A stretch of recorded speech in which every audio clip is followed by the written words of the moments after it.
નવકાર મહામંત્ર દિવસની ઉજવણી દિલ્હીના વિજ્ઞાન ભવનમાં પ્રધાનમંત્રી નરેન્દ્ર મોદીની ઉપસ્થિતિમાં કાર્યક્રમ અમદાવાદમાં આયોજિત કાર્યક્રમમાં જોડાયા મુખ્યમંત્રી ભૂપેન્દ્ર પટેલ પ્રધાનમંત્રી મોદીએ કહ્યું નવકાર મંત્ર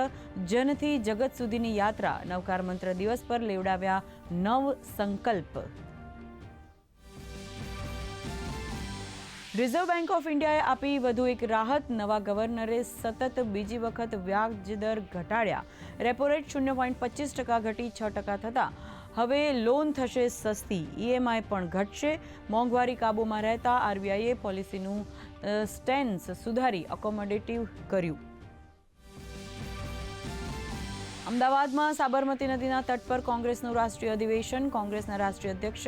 મલ્લિકાર્જુન ખડગે રાહુલ ગાંધી સોનિયા ગાંધી સહિત કોંગ્રેસના નેતાઓની ઉપસ્થિતિ ગઈકાલે મળેલી સીડબ્લ્યુસીની બેઠકમાં કરાયેલા ઠરાવોને અપાશે મંજૂરી કોંગ્રેસની આગામી રણનીતિ પર ચર્ચા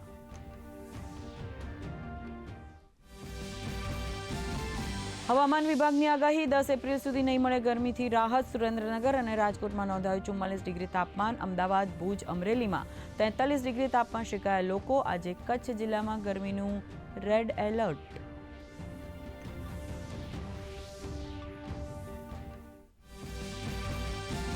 અમેરિકા અને ચીન વચ્ચે ટ્રેડ વોર અમેરિકાએ ચીન પર લગાવ્યો 104% ટેરિફ નવા દરો આજથી જ થશે લાગુ ટ્રમ્પે કહ્યું જે પણ દેશ અમેરિકા સામે જવાબી કાર્યવાહી કરશે તેને ઊંચા ટેરિફનો કરવો પડશે સામનો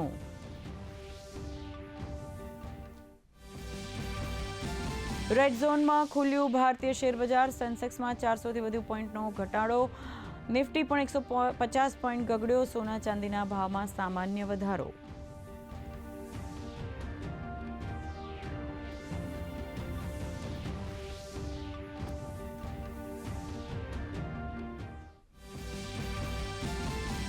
અને આઈપીએલમાં આજે ગુજરાત ટાઇટન્સ અને રાજસ્થાન રોયલ્સ વચ્ચે મુકાબલો ગઈકાલની મેચમાં પંજાબની ટીમે ચેન્નઈ સુપર કિંગ્સને 18 રને હરાવ્યો આઈપીએલમાં ચેન્નઈ સુપર કિંગ્સની સતત ચોથી હાર